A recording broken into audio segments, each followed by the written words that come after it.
Hi, and welcome to Premier Performance in Golf. I'm your host, Jim Newlawn.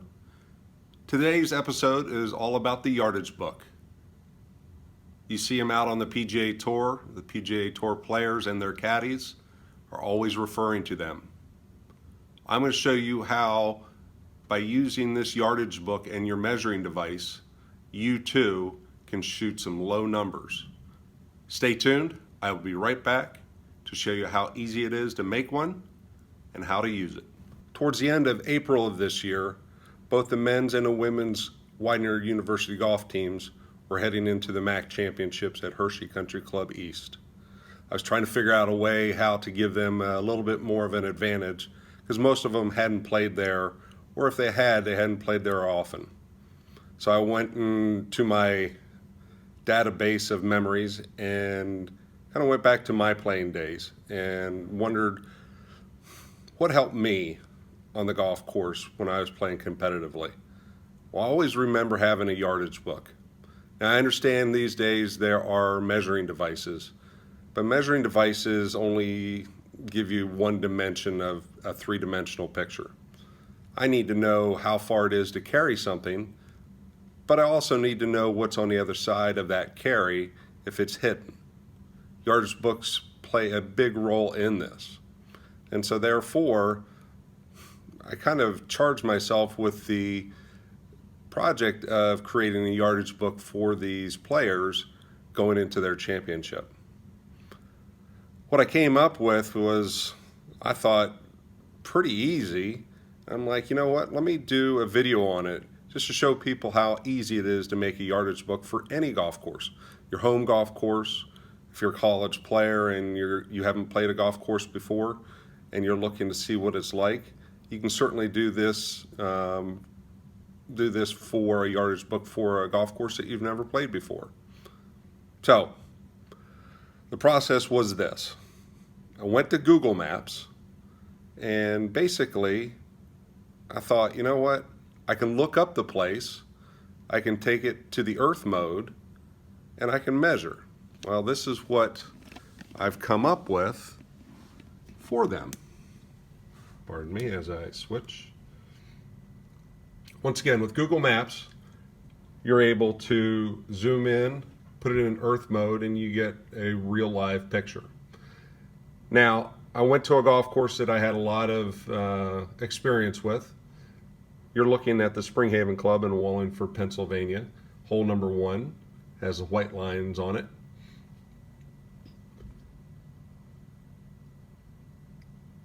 As I sit here and I look at this hole, I'm thinking, you know what? How can I transfer this onto a piece of paper? I mean, I can sit here and take a picture of it or anything like that, but I came up with the idea of overlaying a piece of paper over the hole and then turning out the light. Then what happens when I turn out the light? The screen kind of shows through and I'm able to use my pencil and I'm able to trace everything. After I've traced it, I go back and you can see a legend on the left-hand side. You can see on the right-hand side I actually blew it up and zoomed in a little bit, and I kind of retraced the green. And if it was a green that had some undulations in it, I'd be able to make my markings on that as well. So number 1 at the Springhaven Club is a 408-yard par 4. And you'll see that there is OB left. You've got Country Club Lane to the left. There's a picket fence that goes by, or a split rail fence that goes on the inside of that road that denotes out of bounds. Behind the green, you also see an OB fence. And so if I've never played this golf hole before, I'm sitting there and I'm going, well, I wonder how far it is to the out of bounds.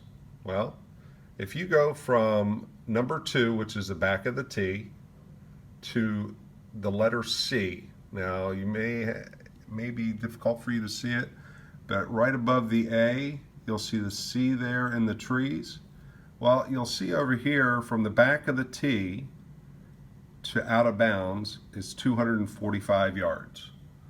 Well, if I'm playing from the back of the tee, I still can reach that. And a lot of times, number one is playing downwind, and so therefore pretty easy to reach. So if I've never played here before, I'm looking at D and right of D.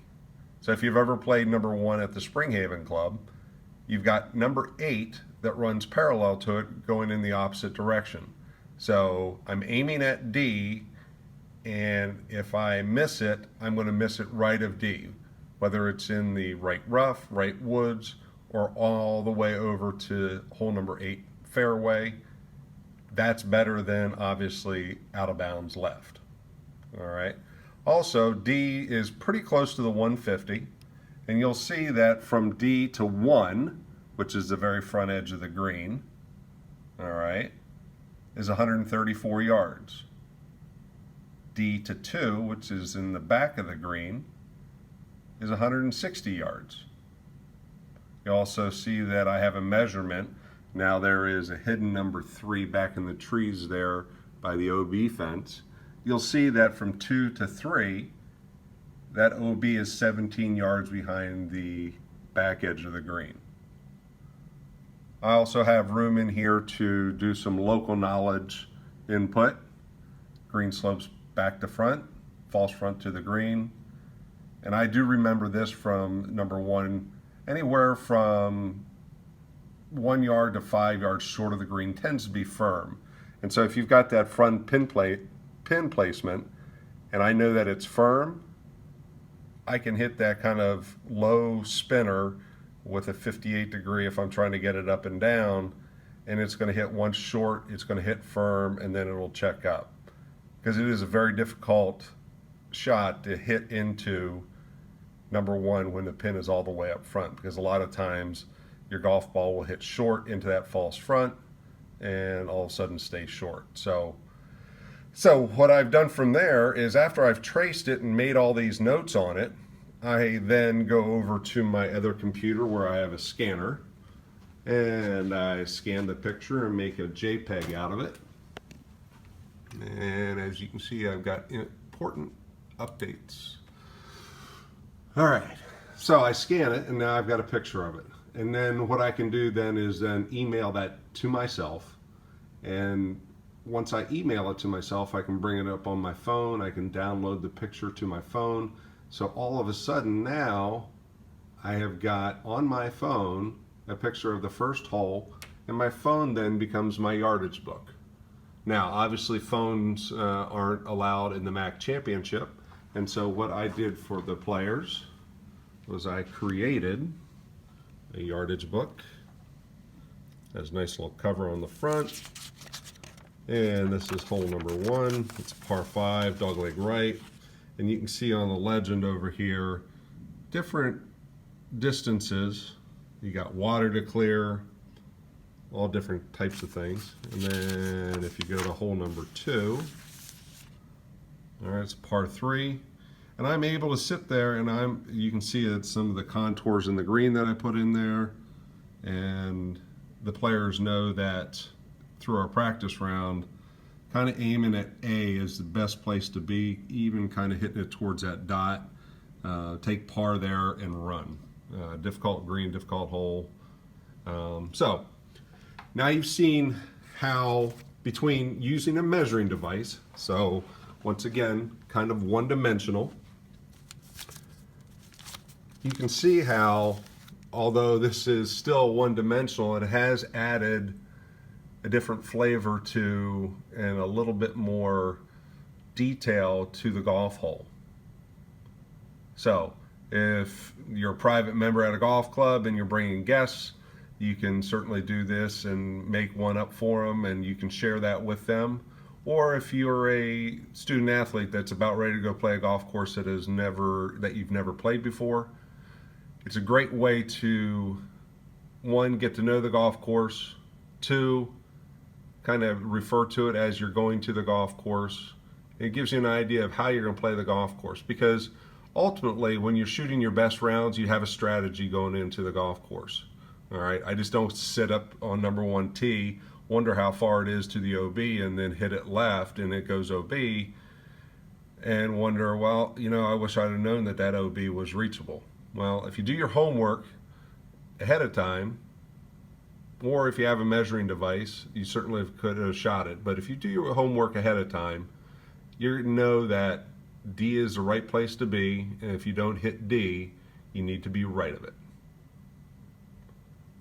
Thank you for tuning in to our video on yardage books. Please don't forget to subscribe to my channel. And once again, the 6 P's: proper prior practice is a promoter of premier performance. Wow, that's a mouthful. Exponential growth. This is just another thing that we're adding on top of the other things that we've been teaching you to see your golf game become the best that it can be in a quicker manner. Until next time, this is Jim Newlon at jimnewlongolf.com and Premier Performance in Golf. Thank you for tuning in. Look for more videos on our channel. Thank you.